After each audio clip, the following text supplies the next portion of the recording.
नमस्कार, मी राहुल कुलकर्णी आणि आजचा हा जो एक्सप्लेनर व्हिडिओ आहे तो मुळातच टॅग असा केला आहे मी की गोष्ट आहे ती आदर पूनावाला यांची. आपल्या सगळ्यांना माहिती की आदर पूनावाला हे ऑक्सफर्ड युनिव्हर्सिटीची जी ॲस्ट्राझेनिका ही वॅक्सिन आहे जिचं भारतातलं प्रोडक्शन कोविशिल्ड या नावाने आहे, जगभरामध्ये जी ॲस्ट्राझेनिका नावाने विकली जाते त्याचे जगातले सर्वात मोठे प्रोड्युसर आहेत.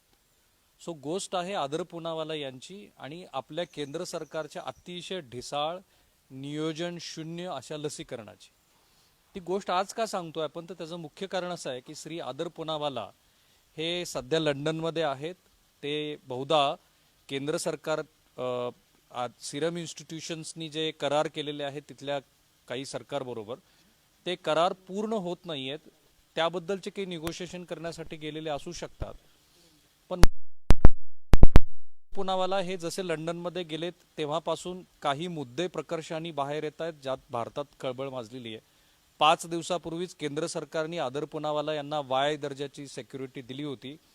त्याच वेळेला एक मुद्दा समोर आला होता की आदर पूनावाला सारख्या व्यक्तीला, की जो मूळचा व्यावसायिक आहे, कॉर्पोरेट हाऊस ज्यांचा आहे, त्या व्यक्तीला अशी अचानक वाय सिक्युरिटी देण्याची काय गरज झाली. पण तेव्हा तो मुद्दा माझ्याही लक्षातनं गेलेला होता, कारण मीच तो ट्विट पण केला होता, आय थिंक सो.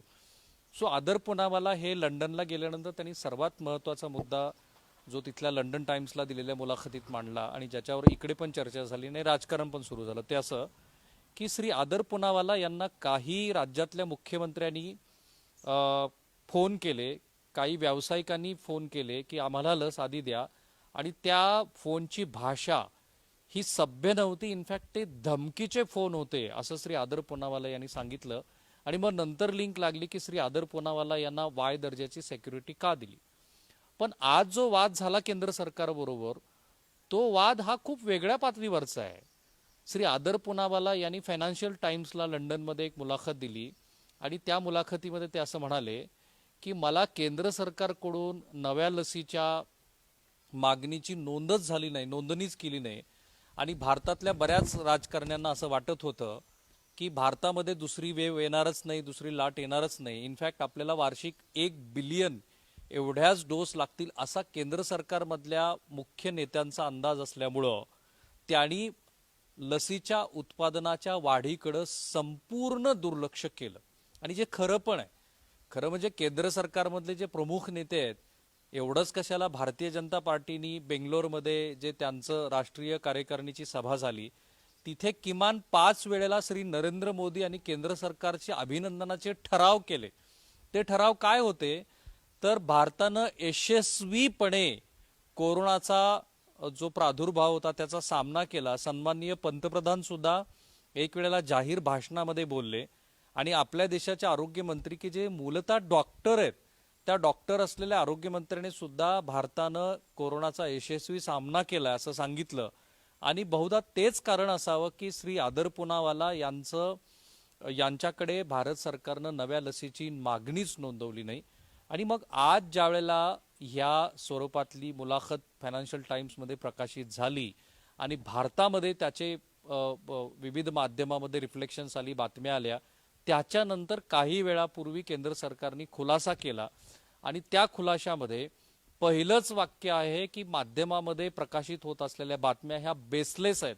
आणि मग केंद्र सरकारने काही आकडेवारी पण दिली. केंद्र सरकारने सांगितलं की आम्ही 28 एप्रिलला श्री आदर पूनावाला यांना 1,732,50,00,000 रुपये हे 11 कोटी नवीन लसीचं प्रोडक्शन करावं, पुरवठा करावा यासाठी निधी दिलेला आहे. त्यातले त्यांना प्रत्यक्षात TDS काटून 1,699,50,00,000 रुपये पोचलेले पण आहेत.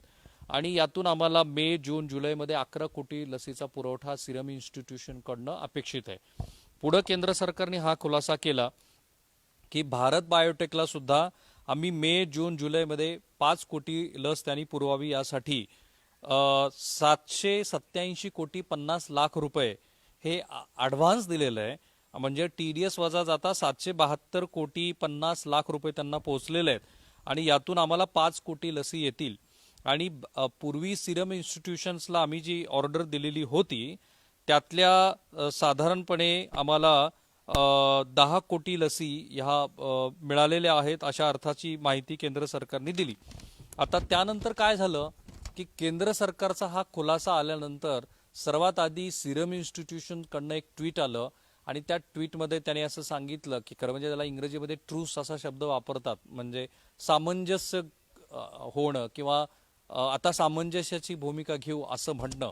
आणि मग तशा अर्थाने सिरम इन्स्टिट्यूशनकडनं ट्विट आलं आणि अगदी काही मिनिटापूर्वी श्री आदर पुनावाला की जे सीईओ आहेत सिरम इन्स्टिट्यूशनचे, त्यांनी एक तपशीलवार खुलासा केलाय आणि त्या खुलाशामध्ये त्यांनी केंद्र सरकारने आपल्याला कशी आर्थिक मदत केली, तांत्रिक सहाय्यता केली, वैज्ञानिक पातळीवरती केंद्र सरकार कसं आपल्याला मदत करतंय असं बरंचसं खुलाशेवार स्वरूपातलं पत्र जाहीर केलं. पण त्यातही श्री आदर पुनावाला असं म्हणतात की लस निर्मिती ही काही तात्काळ होणारी गोष्ट नाहीये, त्यासाठी बऱ्याच गोष्टी कराव्या लागतात. खरं म्हणजे आता ह्या सगळ्या गोष्टी झाल्यानंतर एक आकडेवारी मी तुम्हाला सांगतो आणि नंतर आपण आपल्या मुख्य मुद्द्याकडे येऊ. आत्तापर्यंत म्हणजे आत्ता या क्षणाला भारतामध्ये 15,70,00,000 नागरिकांचं लसीकरण झालेलं आहे. म्हणजे जवळपास 12% भारतीयांचं लसीकरण झालंय.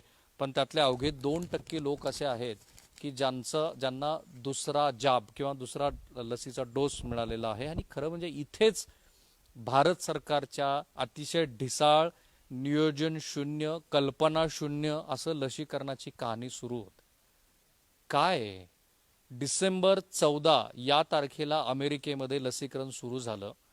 बोरिस जॉन्सन सारखा ब्रिटनमधला जो पंतप्रधान आहे की त्या बोरिस जॉन्सननी आता ज्या पद्धतीची दुसरी लाट आपल्याकडे आपण बघतोय तशीच दुसरी लाट इंग्लंडमध्ये आली.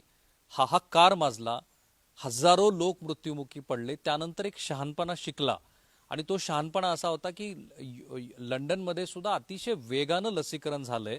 27-28 मी शेवटच्या ज्या वेळेला लंडनमध्ये बोललो त्यावेळेला साधारणपणे 27 ते 30% ब्रिटिश नागरिकांचं दुहेरी लसीकरण झालेलं आहे. खरं म्हणजे याचा राग पण आहे आपल्याला की एवढं लसीकरण झाल्यानंतर प्रत्येक 5 पैकी एका ब्रिटिश नागरिकाचं लसीकरण पूर्ण झाल्यानंतर दुसऱ्या नव्या 6 कोटी लसीची तिसऱ्या डोससाठी इंग्लंडनी आता मागणी नोंदवलेली आहे फायझरच्या. म्हणजे श्रीमंत देशामध्ये पैसा आहे म्हणून तुम्ही खूप मोठ्या प्रमाणात लसी खरेदी करणार.